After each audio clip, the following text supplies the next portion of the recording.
Assalamualaikum warahmatullahi wabarakatuh. Perkenalkan, nama saya Diki Ramadan dari Fakultas Hukum Universitas Jambi pada mata kuliah Hukum Perdagangan Internasional NIM B1019186 dan dosen pengampu Bapak Budi Ardianto.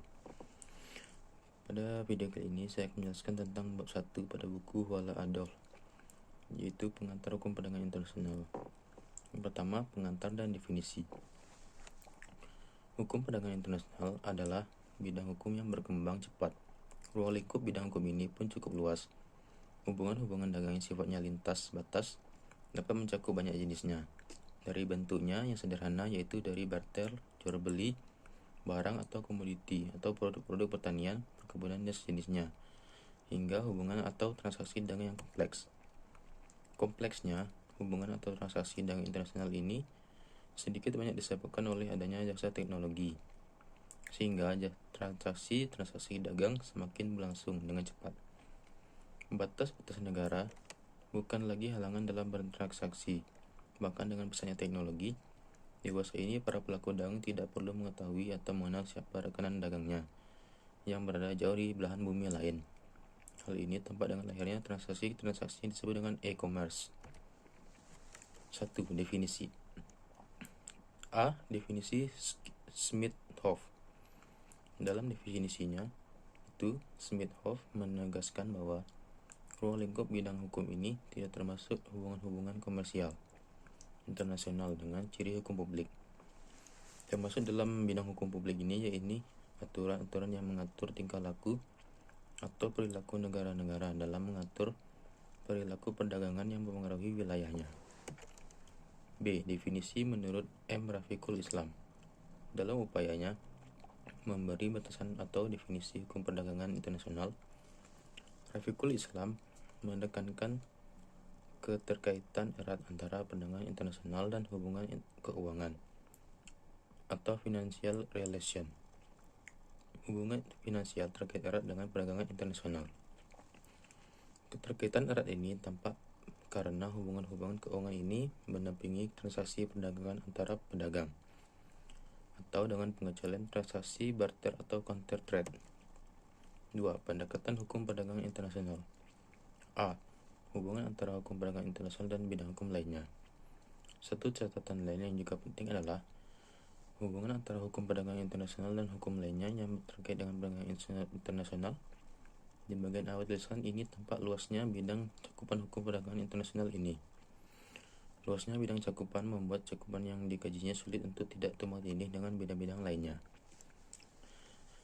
Misalnya dengan hukum ekonomi internasional, hukum transaksi bisnis internasional, hukum komersial internasional, dan lain-lain. Hukum ekonomi internasional lebih banyak mengatur subjek hukum yang bersifat publik, seperti misalnya hubungan di sidang ekonomi yang dilakukan oleh negara atau organisasi internasional. Sedangkan hukum perdagangan internasional lebih menekankan kepada hubungan-hubungan hukum yang dilakukan oleh badan-badan hukum privat. B. Hukum perdagangan internasional bersifat interdisipliner. Karakteristik lain dari hukum perdagangan internasional adalah pendekatannya yang interdisipliner. Untuk dapat memahami bidang hukum ini secara komprehensif, dibutuhkan sedikit banyak bantuan disiplin ilmu lain. Dalam bidang hukum ini terkait dengan bidang pengangkutan darat, udara, dan khususnya laut.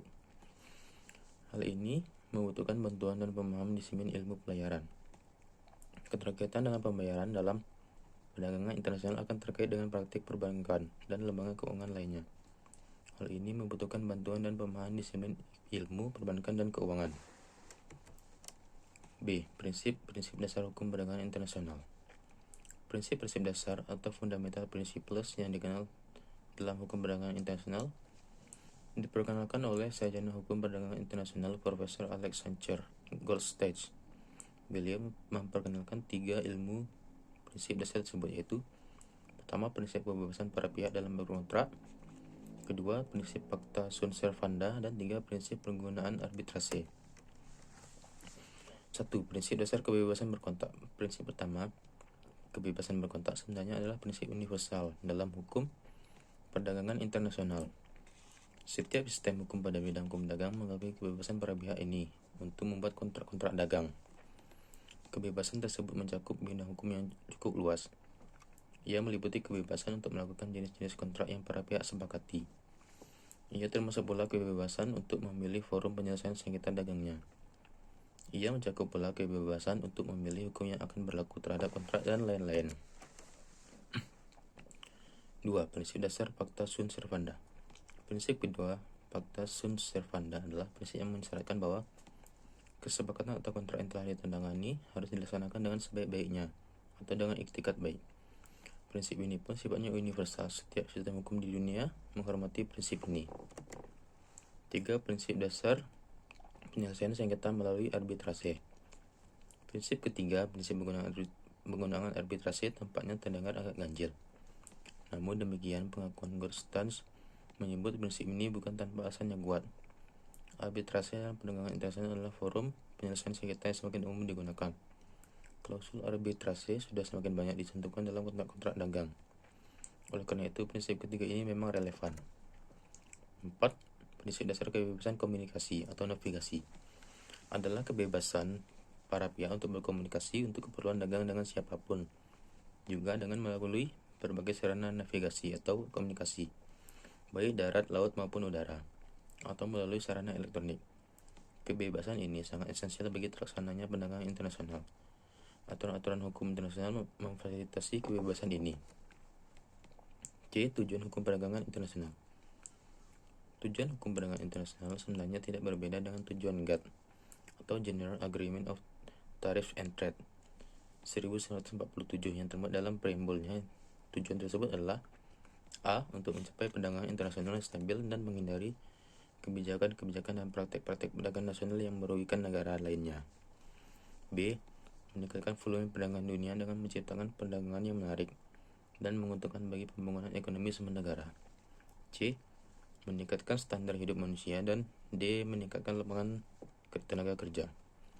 E. Untuk mengembangkan sistem perdagangan multilateral, bukan sepihak suatu negara tertentu, yang akan mengimplementasikan kebijakan perdagangan terbuka dan adil yang bermanfaat bagi semua negara. Dan F. Meningkatkan pemanfaatan sumber-sumber kekayaan dunia dan meningkatkan produk dan transaksi jual beli barang. Baiklah, sekian dari saya. Maaf jika banyak kekurangan. Saya tutup dengan Assalamualaikum warahmatullahi wabarakatuh.